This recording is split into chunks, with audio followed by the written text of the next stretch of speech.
tous. Voilà, c'est toujours, je vous répète, une grande joie pour moi de parler du Seigneur, de parler de Dieu, de l'Éternel. Quelle grâce, quel privilège, vraiment. Et je voudrais qu'on commence en lisant un verset que j'ai pris dans Jacques. Dans Jacques.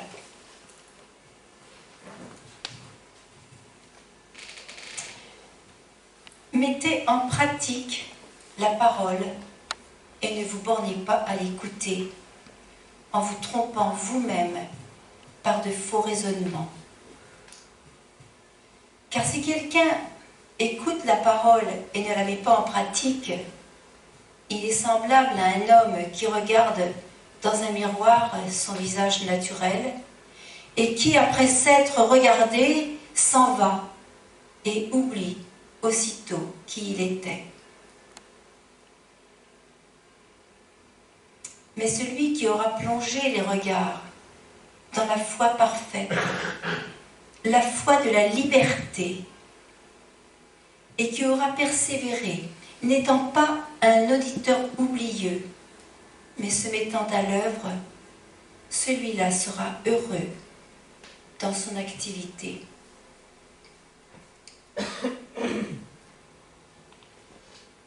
Alors je crois qu'on touche ici un problème qu'on a abordé, c'est vrai, à la Ligue, ensemble le vendredi, le problème de l'oubli. C'est vrai, on a parlé des choses qu'il fallait peut-être oublier volontairement, mais il y a des choses que Dieu nous demande de garder. Et ce qu'il nous demande de garder, c'est sa parole. Soyons pas des lecteurs oublieux des mots que l'on lit. Et pour ne pas oublier la parole de Dieu, il faut apprendre à la lire, apprendre à ce que les mots tombent comme ça, au fond de notre cœur, tombent dans une attitude pour les recevoir, afin qu'ils puissent germer et porter du fruit. S'ils tombent dans un cœur qui n'est pas attentif, dans un esprit qui n'est pas attentif, les mots vont se perdre. Mais ayons un esprit, un cœur disposé à ce que le mot qui va tomber vraiment tombe dans une bonne terre, comme disait Jésus, pour qu'il puisse prendre racine, germer, prendre racine et porter du fruit. Ne soyons pas oublieux de la parole du Seigneur. Voilà, je voudrais qu'on chante justement un chant qui parle de la parole, le 279, dans l'unisson. Je ne sais pas si mon petit chantre veut venir.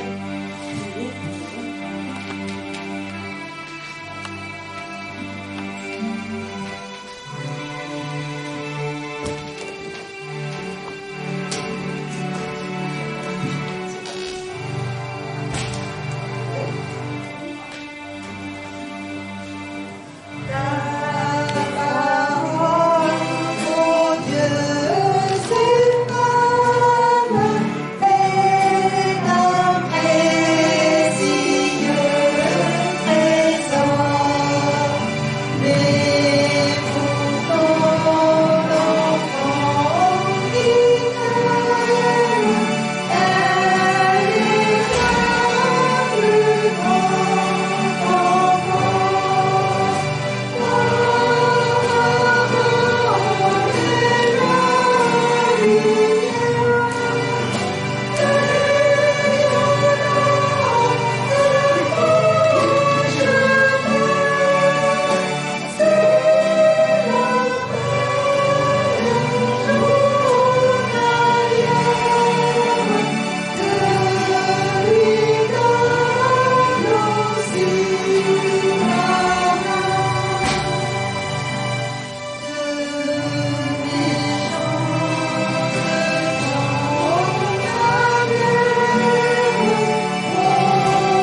qu'on fasse une lecture dans le psaume 33. Et je vais demander à Jules de la lire, pas trop vite, justement, pour que les mots puissent vraiment tomber et s'enraciner. Alors c'est un peu long, mais que peut-être tous les mots ne vont pas tomber et s'enraciner, mais peut-être que vous allez en capter certains qui vont vraiment plonger comme ça dans le fond de votre cœur. Et ces mots-là, il faut les garder. Il faut les garder. Juste, réjouissez-vous en l'Éternel. La louange convient aux hommes droits. Célébrez l'Éternel avec la harpe, louez-le sur le luth à 10 cordes. Chantez-lui un cantique nouveau. Faites retentir vos instruments et vos voix, car la parole de l'Éternel est droite, et toute son œuvre s'accomplit avec fidélité. Il aime la justice et le droit. La bonté de l'Éternel remplit la terre. Le ciel a été fait par la parole de l'Éternel, et toute son armée par le souffle de sa bouche. Il amoncelle les eaux de la mer. Il garde les océans dans des réservoirs. Que toute la terre craigne l'Éternel. Que tous les habitants du monde tremblent devant lui. Car il parle, et la chose arrive. Il ordonne, et elle existe. L'Éternel renverse les plans des nations. Il anéantit les projets des peuples. Mais les plans de l'Éternel subsistent éternellement. Et les projets de son cœur, de génération en génération. Heureuse la nation dont l'Éternel est le Dieu. Heureux le peuple qu'il choisit comme son héritage. L'Éternel regarde du haut des cieux. Il voit tous les hommes. Du lieu où il habite, il observe tous les habitants de la terre. Lui qui a façonné leur cœur à tous, il est attentif à toutes leurs actions. Ce n'est pas une grande armée qui sauve le roi. Ce n'est pas par sa grande force qui délivre le guerrier. Le cheval est impuissant pour assurer le salut. Et toute sa vigueur est incapable de procurer la délivrance. Mais le regard de l'Éternel est sur ceux qui le craignent, sur ceux qui espèrent en sa bonté, afin de les délivrer de la mort et de les faire vivre, même en temps de famine. Nous espérons en l'Éternel. Notre secours et notre bouclier, c'est lui. Oui, c'est en lui que notre cœur se réjouit. C'est en son saint nom que nous avons confiance. Voilà un psaume magnifique qui est tellement approprié au temps que nous vivons en ce moment. Et ça démarre, il commence par 4 mots, par 8 mots, 4 pour nous et 4 pour l'Éternel. Les 4 mots pour nous, c'est réjouissez-vous. Donc il y en a 2 là. Célébrez et chanter. Et les 4 mots qui se rapportent à l'Éternel, c'est justice, fidélité, droiture et bonté. Car la parole de l'Éternel est droite et toutes ses œuvres s'accomplissent avec fidélité. Il aime la justice et la droiture. La bonté de l'Éternel remplit la terre. Alors évidemment, si on peut s'imaginer l'atmosphère dans laquelle on pourrait se trouver si on vivait dans un monde où réellement ce que dit l'Éternel pouvait exister, ce qu'il y a dans les 5 premiers versets, que cette parole est droite, que ses œuvres s'accomplissent, qu'il aime la justice, la droiture, la bonté. Si cette atmosphère, si cet univers remplissait la terre, mais ce serait l'Éden dont je vais parler tout à l'heure. Mais il y a quelque chose d'autre qui se passe aujourd'hui, c'est je dirais que c'est la folie de l'homme, la folie qui va croissante. Et le monde dans lequel on vit est loin, très loin, d'être le réconfort merveilleux qui nous est promis pour nos âmes. Mais il y a un espoir, il y a une promesse. Il y a une promesse merveilleuse. Il y a une promesse qui s'accomplit tous les jours. Parce que si elle ne s'accomplissait pas, ça serait l'enfer absolu. Je peux vous le certifier. Si cette promesse que je vais vous relire maintenant ne s'accomplissait pas tous les jours, ça serait l'enfer. L'Éternel renverse les desseins des nations. Il anéantit les projets des peuples. Les desseins de l'Éternel subsistent à toujours, et les projets de son cœur de génération en génération. Ça, c'est une promesse. C'est une promesse éternelle pour nous. Les desseins de l'Éternel. Le dessein de l'Éternel, c'est la grâce pour l'humanité. Il s'accomplit encore aujourd'hui. Aujourd'hui est encore un jour de grâce et de salut pour le monde. Le monde ne le sait peut-être pas. C'est à nous de lui dire. Après les difficultés, malgré tout ce qui se passe, Dieu veut nous rassurer et nous demande de mettre notre confiance en lui. On lit dans Marc, chapitre 7, « Quand vous entendrez parler de guerre et de bruit de guerre, ne soyez pas troublés, car il faut que ces choses arrivent. Mais ce ne sera pas encore la fin. » Il nous assure la protection, au-delà de ce que nous voyons, au-delà de ce que nous vivons, au-delà des problèmes que nous vivons aujourd'hui avec cette pandémie, au-delà du fait qu'aujourd'hui, le monde nous a masqués pour nous rendre muets dans nos échanges, dans notre fraternité.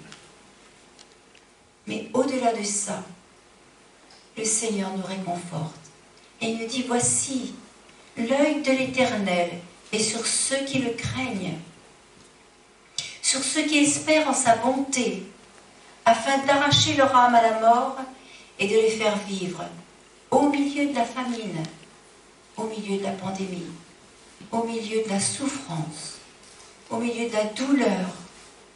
Dieu veut quand même que nous ayons cette assurance. Et il est là pour nous consoler, pour nous donner sa bonté, pour nous restaurer, pour nous ressusciter parfois, quand nous nous croyons pratiquement morts.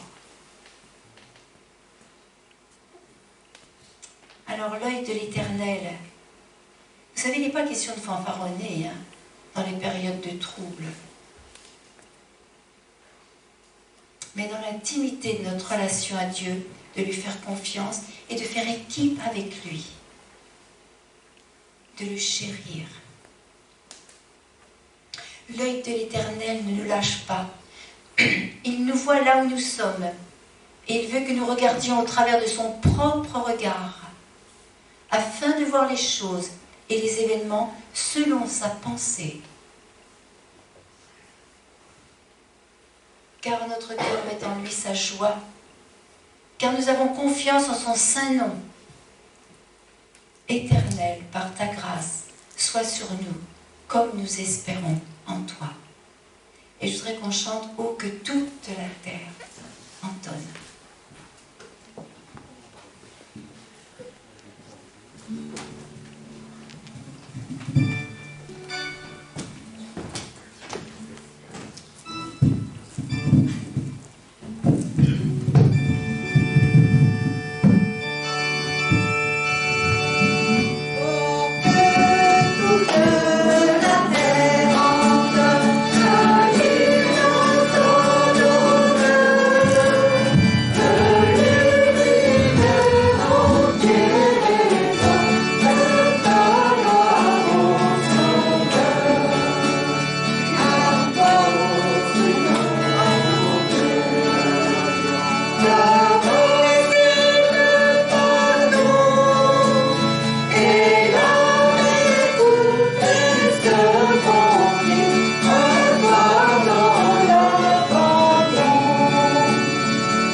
nous introduire dans la prière, je voudrais qu'on chante « Je me confie en toi », mais vraiment déjà dans un esprit de prière et de recueillement. Voilà, je me confie en toi.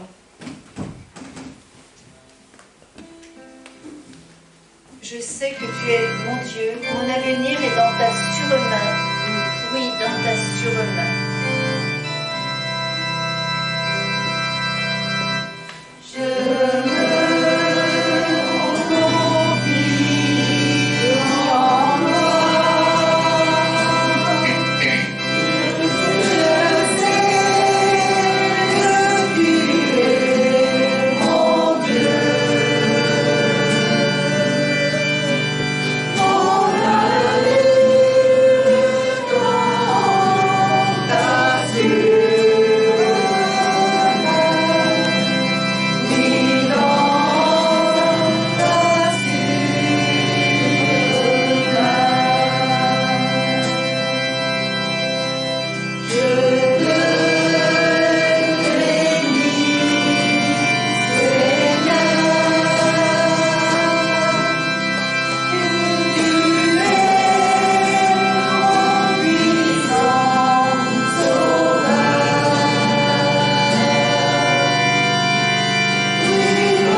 Seigneur, nous te remercions de ce que tu es, de ce que tu fais et de ce que tu as fait pour nous, Père Céleste, en envoyant ton Fils, afin qu'il donne son sang et que nous soyons réconciliés avec toi, afin que nous puissions nous approcher librement de toi, connaître avec toi cette communion, cette intimité, cette joie, cette paix que toi seul tu peux donner. Seigneur, je te demande vraiment ce matin de descendre parmi nous dans une onction spéciale, Seigneur, pour bénir chacun d'entre nous comme il en a besoin dans l'instant présent. Seigneur, tu connais les cœurs, tu connais les souffrances, tu connais les luttes, tu connais les maladies, tu connais les dépressions, tu connais les cœurs blessés. Seigneur, tu connais toutes choses en nous. Et ton œil est sur nous, tu l'as dit dans ton psaume. Et Seigneur, tu es un Dieu de vérité, tu es un Dieu de confiance. Et nous te demandons, Seigneur, de faire tomber ta bénédiction, ta guérison, ta consolation, ta force sur chacun d'entre nous, selon le désir qu'il a et le besoin qu'il a dans son cœur. Merci, Seigneur, accompagne-nous ce matin dans ta grâce. Et nous te louons, nous élevons ton nom, Seigneur. Amen.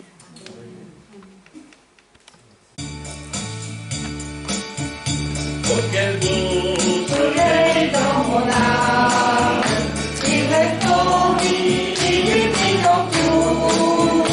À tes rayons, mon cœur t'entame, et je vais chantant partout.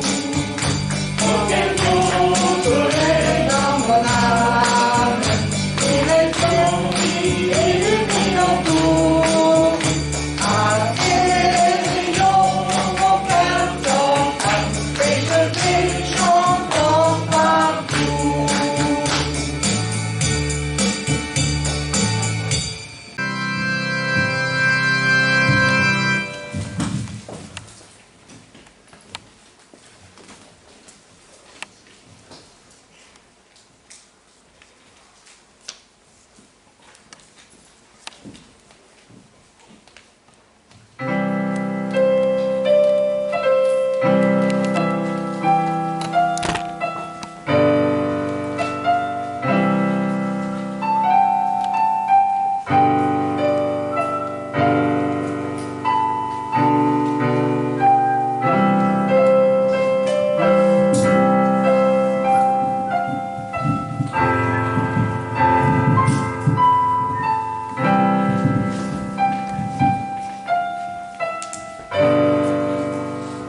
séduction.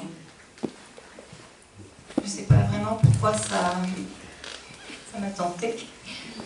Dans tous les cas, voilà. Et je me suis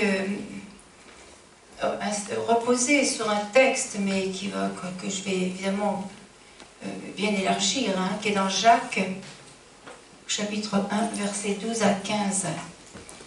Heureux l'homme qui supporte patiemment la tentation, car après avoir été éprouvé, il recevra la couronne de vie que le Seigneur a promise à ceux qui l'aiment.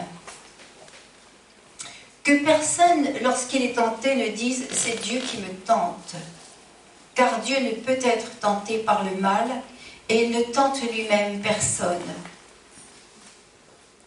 Et on va voir justement comment cette phrase représente le travail de l'accusateur et de Satan. C'est précisément sur cette phrase-là qu'il va travailler. Mais chacun est tenté quand il est attiré et amorcé par sa propre convoitise.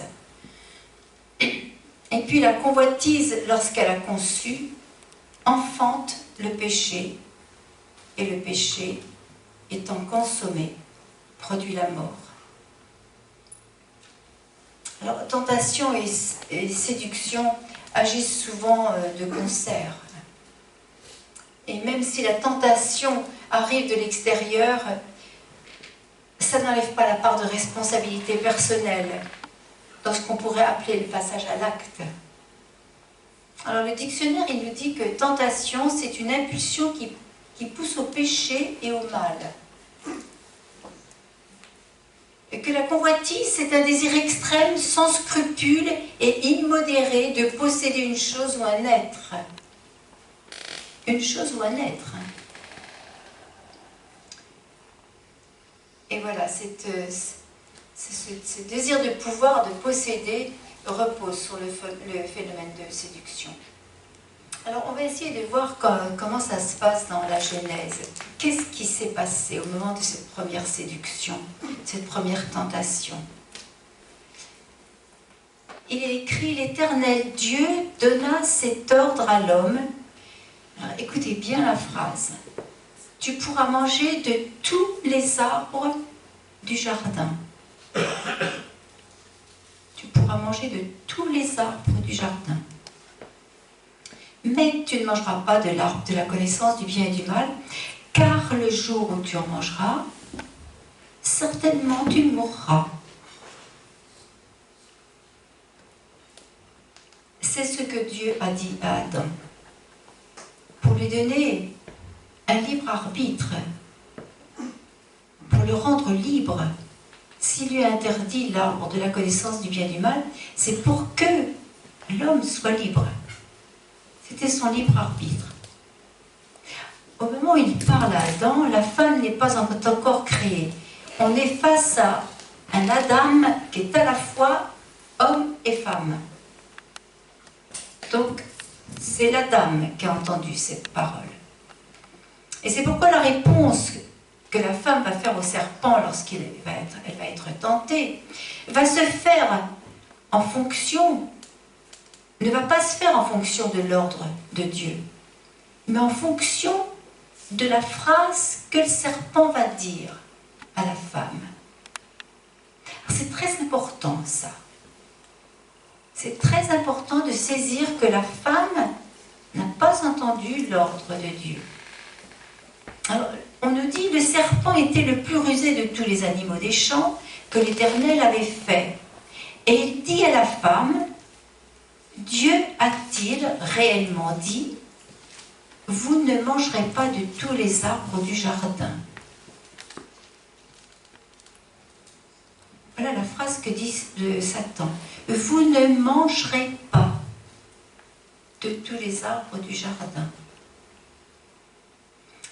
Le serpent déforme la parole de Dieu.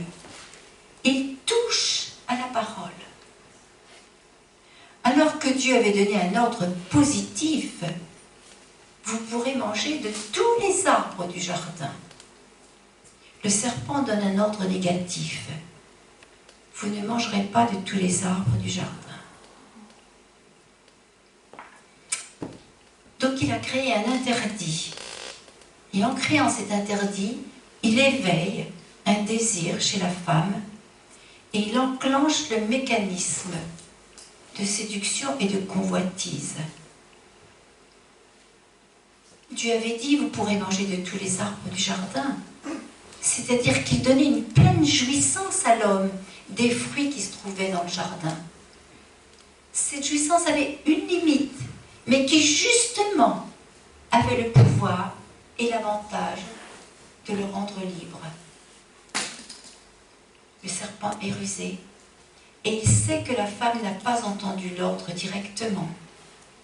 Et voilà la réponse de la femme. La femme répondit au serpent, nous mangeons du fruit des arbres du jardin. Vous vous rendez compte comment la phrase se déforme, hein? Nous mangeons du fruit des arbres du jardin. C'est complètement approximatif. Elle continue de déformer la parole de Dieu. Mais quant au fruit de l'arbre qui est au milieu du jardin, Dieu a dit, vous n'en mangerez point. Et là, elle ajoute, et vous n'y toucherez point, de peur que vous mouriez. Si on compare sa réponse,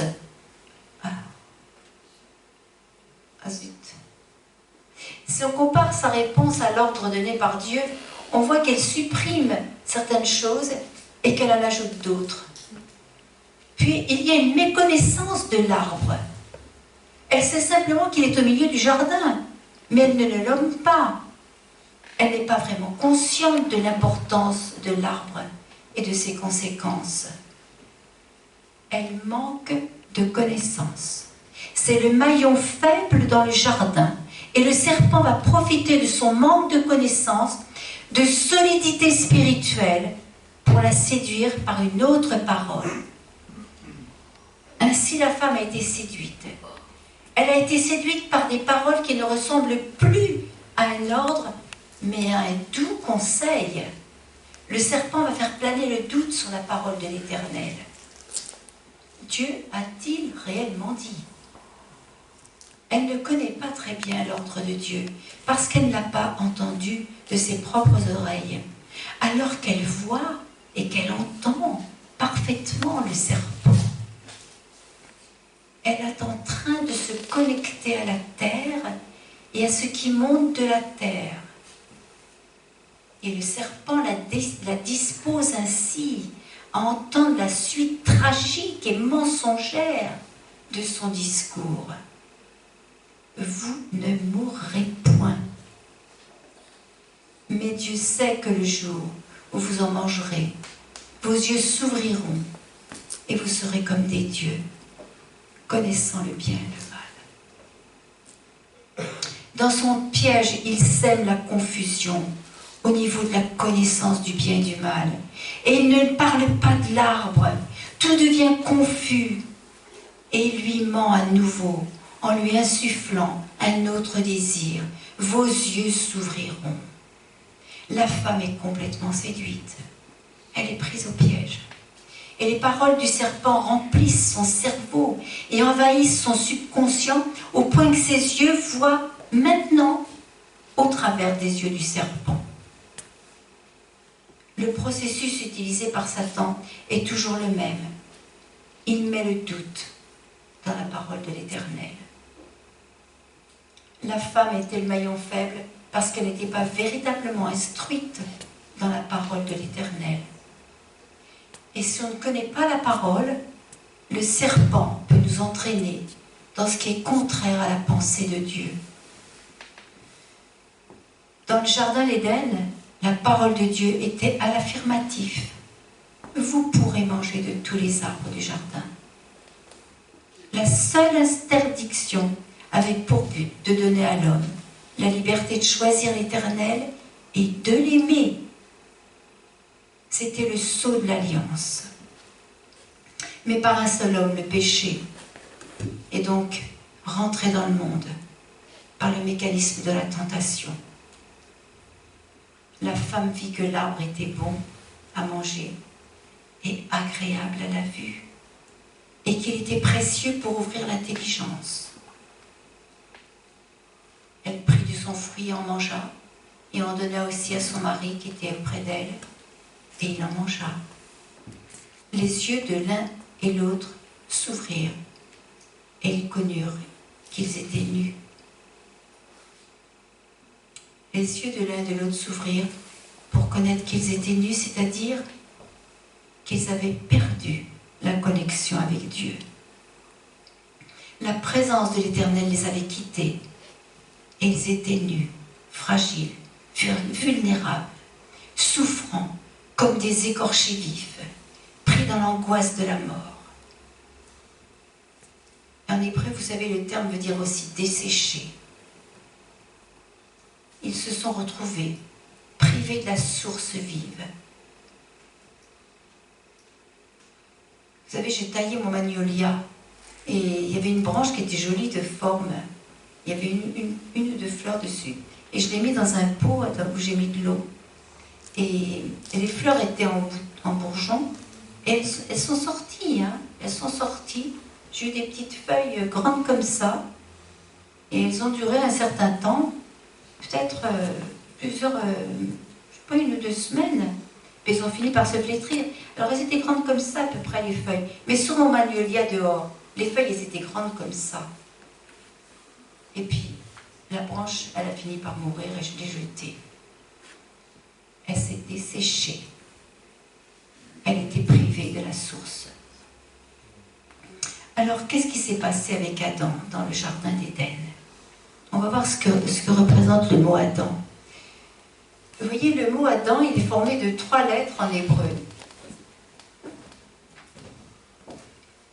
Cette lettre-là, qu'on appelle le Aleph, représente la divinité céleste. En fait, pour résumer, c'est l'Éternel. Et ça veut dire le sang, ça veut dire dame. C'est pour ça que des fois je parle de la dame, parce qu'en fait c'est comme ça que ça se lit. On lit la dame. Et la dame, si on ne voyait pas que c'est un aleph, on pourrait mettre une autre lettre devant qui ferait aussi Adam et qui voudrait dire le sang. Donc la dame qu'a formé l'Éternel, il l'a formé avec le sang qui est la vie. C'est la vie. Mais il l'a formé attaché à lui, connecté à l'Éternel. La dame originelle est connectée à l'Éternel. C'est un être qui vivait dans la lumière, dans la connaissance, dans la connexion à Dieu. Et lorsque Satan est entré et qu'il a parlé à la femme et que tous les deux ont mangé du fruit défendu, vous savez ce qui s'est passé? Le sang, la vie a été touchée. La vie a été touchée. Et le Aleph s'est séparé. Et quand on dit qu'ils étaient nus, ils étaient nus de l'Éternel. Ils n'avaient plus l'Éternel. La dame s'est séparée, s'est coupée, s'est détruite. Et qu'est-ce qui s'est passé? Le sang de la dame a été pollué, perverti. Et ce sang-là ne pouvait plus être en contact avec l'Éternel, en relation. Il fallait que quelqu'un d'autre, qu'un autre Adam, le dernier Adam, que Yeshua, que Jésus, vienne donner son sang pur pour que nous, par son sang, on soit à nouveau rattachés à la dame. Et là, on est dans la tragédie de l'humanité. Le serpent a détruit la dame. Il n'a pas pu rester dans l'Éden. Et l'Éternel va le sortir de l'Éden pour le mettre dans les champs. C'est tragique ce qui s'est passé. Vous savez, je pense que l'univers entier a basculé. D'ailleurs, il nous est dit que la terre a basculé. Lorsque le serpent a séparé l'Éternel à l'intérieur de la dame. C'est une tragédie, une véritable tragédie. Donc c'est l'œuvre de Satan. Le serpent a touché la parole de l'Éternel et c'est comme ça que le drame épouvantable est arrivé. L'Adam originel était un être de lumière. Il était totalement connecté à l'Éternel. Mais par sa faute, il a perdu cette lumière et cette connexion. Parce que s'il est plus connecté à l'Éternel, il ne possède plus la lumière de l'Éternel. Il s'est desséché.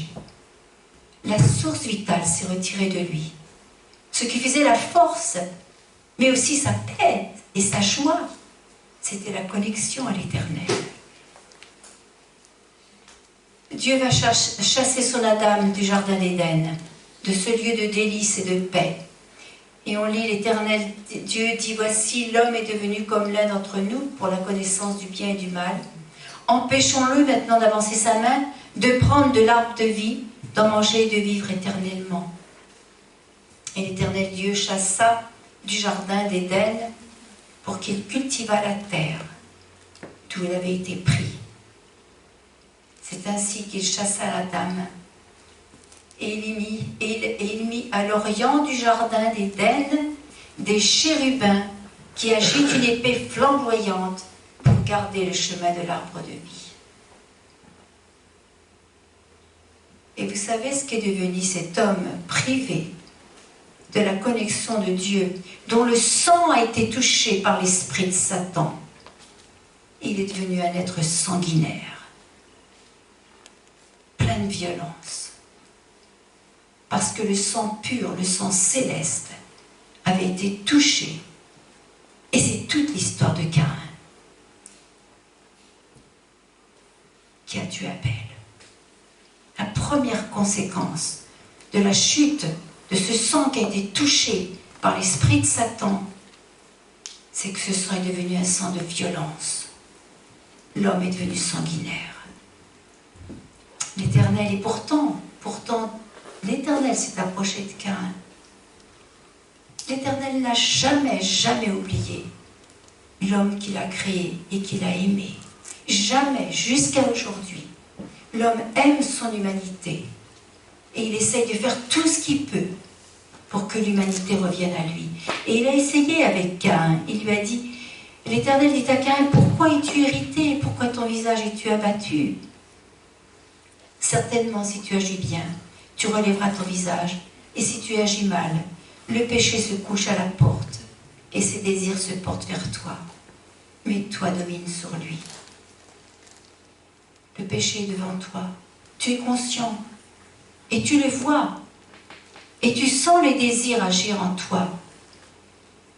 Alors jusqu'à cette limite, tu es libre. Et c'est pourquoi il dit à Caïn, domine sur lui.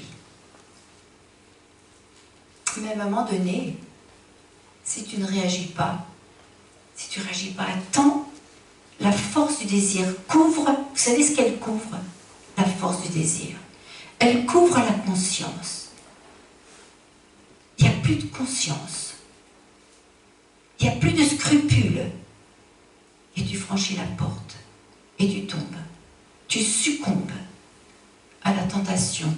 Selon ce que dit Jacques, mais chacun est tenté quand il est attiré et amorcé par sa propre convoitise. Puis la convoitise, lorsqu'elle est conçue, enfante le péché. Et le péché étant consommé, produit la mort. L'esprit de Caïn a été touché par l'esprit destructeur du serpent. Le serpent a donc des mécanismes très particuliers. Premièrement, il touche la parole de Dieu.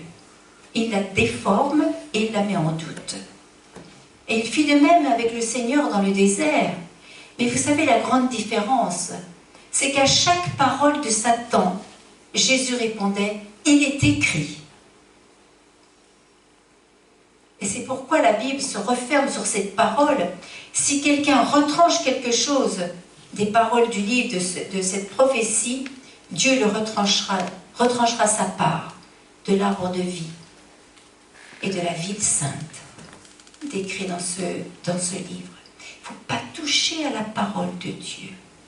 On n'a pas le droit de déformer ou de retrancher. Alors apprenons à l'étudier. Travaillons, cultivons la parole qui est semée dans nos cœurs. La deuxième chose, il touche le regard. Il a touché aux yeux de la femme, puis à ceux de l'homme. La femme vit que l'arbre était bon. Jamais Dieu a dit ça. La femme vit que l'arbre était bon, bon à manger et agréable à la vue. Les yeux de l'un s'ouvrirent et ils connurent qu'ils étaient nus. Satan touche au regard d'une manière subtile. C'est pourquoi le Seigneur nous donne des conseils. Et nous lisons dans Matthieu, l'œil est la lampe du corps. L'œil est la lampe du corps. Si ton œil est en bon état, tout ton corps sera éclairé. Mais si ton œil est en mauvais état, tout ton corps sera dans les ténèbres. Si donc la lumière qui est en toi est ténèbres, combien seront grandes ces ténèbres? Alors il y a une autre histoire dramatique concernant la tentation et la séduction et qui va nous permettre de comprendre encore davantage le mécanisme de Satan. C'est l'histoire de Samson.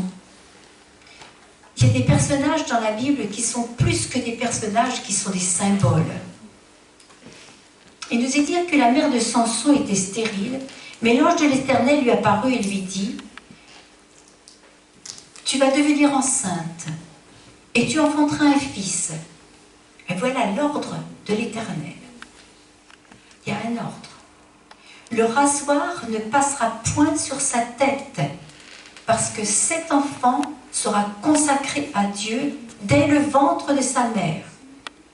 Et ce sera lui qui commencera à délivrer Israël de la main des Philistins. Le rasoir ne passera point sur sa tête.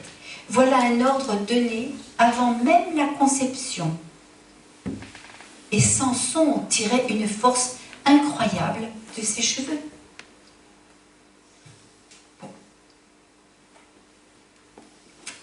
Mais il avait une faiblesse. Bien que juge d'Israël, il aimait les femmes. Et la dernière femme qu'il a aimée, la dernière parce que ça a été pour lui la fin de sa vie, elle s'est appelée Délila. Et les deux noms, Samson et Délila, ont une signification très intéressante en hébreu. Donc vous avez là Samson qui se dit Shimshon. Hein, et dans Shimshon, vous avez, si vous prenez les 3 premières lettres, ici, vous avez ça, ce mot-là, qui veut dire Shemen, qui veut dire soleil. Donc le nom de Samson, de Shimshon, en réalité c'est soleil. Et ici, vous avez Délila. Alors cette lettre-là, ça veut dire la porte. Hein, c'est un Dalet. Dalet, ça veut dire porte. Et Délila, Laïla, ça veut dire la nuit. Donc si vous résumez, Délila veut dire la porte de la nuit. 2 noms qui vont s'affronter comme ça. C'est pour ça que je vous dis, il y a des noms qui sont chargés de symboles. C'est pas n'importe quoi. C'est pas pour rien qu'il y a ces noms. Délila, c'est la porte de la nuit, et Shimshon va tomber amoureux de Délila, de Delilah.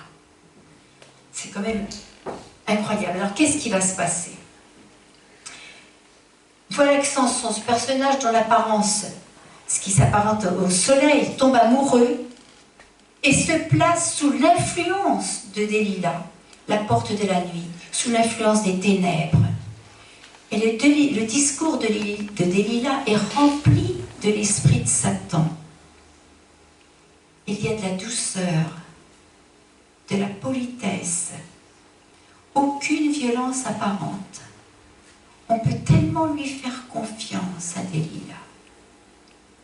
Mais à l'intérieur du pot de miel, il y a un dard chargé d'un poison mortel. Par 3 fois, elle lui demande le secret de sa force.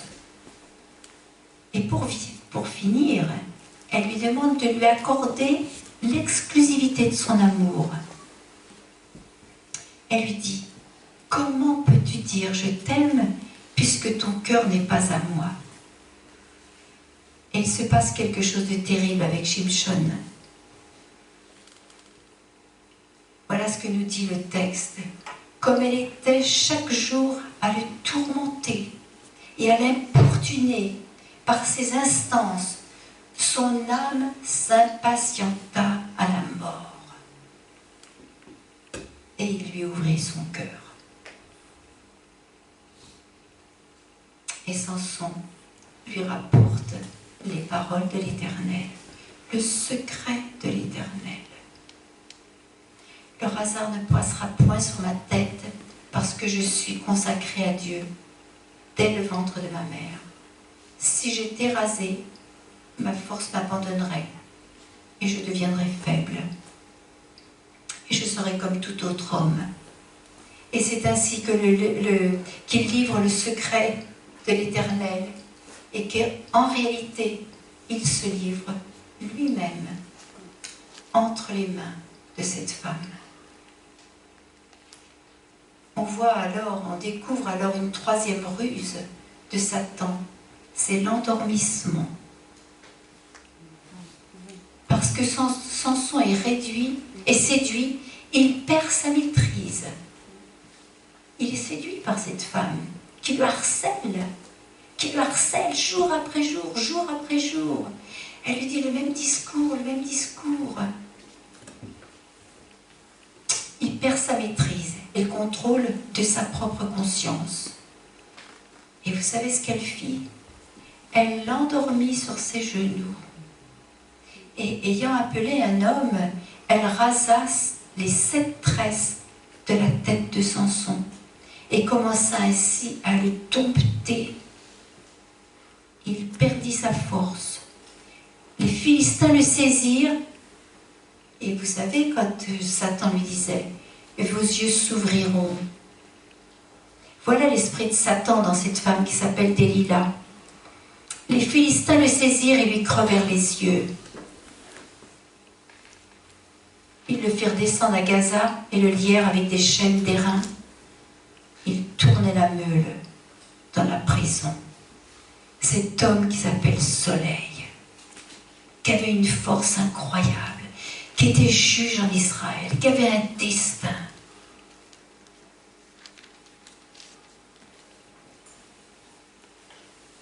Détruit, rendu aveugle, parce qu'il a franchi la porte de la nuit. Il a franchi la limite et il a sombré à la tentation. Et il est tombé dans l'aveuglement. Vous voyez à quel point Satan est un menteur. On lui a fait la pire chose. On lui a crevé les yeux. Pourtant, il connaissait l'ordre de Dieu. Il connaissait la parole. Mais il est envoûté par un discours qu'elle lui répétait tous les jours et qui est devenu un poison mortel. Elle lui a pratiqué un lavage de cerveau. Et il a succombé par épuisement. Son âme s'impatienta jusqu'à la mort. On peut s'informer, vous savez, aujourd'hui. On peut s'intéresser à diverses choses du monde. Écoutez les informations, on peut. Mais attention à l'importance et l'influence qu'elles prennent dans notre cœur et notre esprit. Ces exemples nous montrent qu'il y a des portes qu'il ne faut pas franchir et qui s'appellent des portes de la nuit, des portes des ténèbres qui nous mènent dans l'aveuglement, là où la lumière a disparu. Le diable rôde, il ne fait pas de bruit, il est patient, il observe où est le maillon faible et il attend. Il attend le moment favorable. Ce fut le cas dans la tentation, même dans la tentation de Jésus, dans le désert. On lit dans Luc voilà ce que fit le diable. Après l'avoir tenté de toutes ses manières, le diable s'éloigna de lui jusqu'à un moment favorable. C'est aussi pourquoi Dieu a dit à Abraham, vous savez cette phrase, l'erléra, connais-toi, sache qui tu es pour marcher avec moi. Connais tes faiblesses afin de ne pas tomber dans les ruses du diable. Connais-toi, l'air les rats. Va pour te connaître. Va pour apprendre qui tu es. En Christ, Dieu nous replace dans son Éden, c'est-à-dire sa connexion avec sa parole. On a une promesse formidable face à ces tentations, face à ces convoitises qui nous entourent. On a une promesse formidable. L'Éden aujourd'hui existe pour nous. Notre Éden, c'est la parole de Dieu. Qu'est-ce qu'il y avait dans l'Éden de fondamental? Il y avait l'arbre de vie. Et qu'est-ce que c'était l'arbre de vie? C'était Jésus. C'était la parole. C'était le pain quotidien. C'est là où c'était déjà ici-bas, nous pouvons trouver la paix. Le jardin d'Éden, il est déjà ici-bas. On peut trouver une paix, une joie qui n'appartiennent pas à la dimension terrestre, mais qui porte déjà le parfum de la dimension céleste. C'est notre beau jardin. La parole de Dieu, c'est notre beau jardin d'Éden. Mais soyons vigilants, car le serpent se faufile. Il pénètre par la moindre faille et il n'hésite pas à entrer dans ce beau jardin que Dieu nous a redonné. Cet Éden qu'il accorde à ses enfants. Ce jardin arrosé, fertile, où les fruits se donnent gratuitement et en abondance, pour que nous soyons rassasiés en toute liberté. La parole a été semée en nous. Elle a été semée, mais elle doit être cultivée, apprise. Elle demande de s'enrichir chaque jour afin que nous soyons des êtres de lumière qui brillent de la lumière de Jésus. Dieu veut que nous soyons lumineux. Mais Dieu nous met en garde et nous demande d'apprendre des avertissements afin de ne pas franchir la porte des ténèbres. Jésus l'a dit d'une manière on ne peut plus précise. Veillez et priez afin que vous ne tombiez pas dans la tentation. L'esprit est bien disposé, mais la chair est faible. Dieu connaît nos difficultés et nos faiblesses. Il sait que par nous-mêmes, nous ne pouvons pas lutter contre les forces de Satan. C'est pourquoi il nous dit de nous reposer sur lui, le rocher, la forteresse. Jésus est le surchemin. Il est la vérité et la vie. Il est la parole qui nous conduit comme une lampe.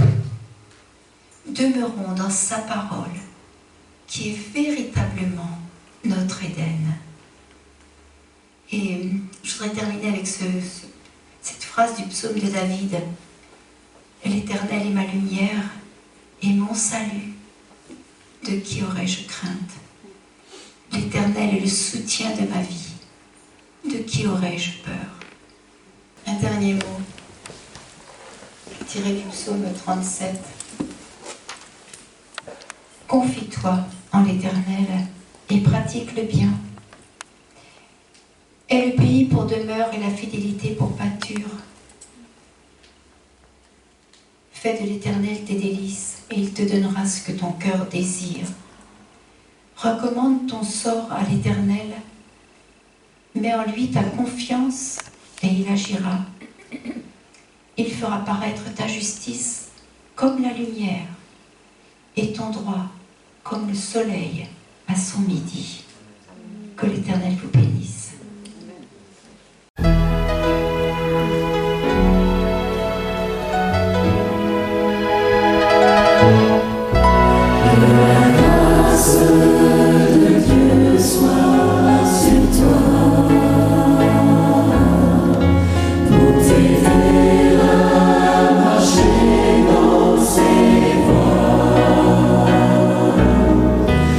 Reçois tout son pardon.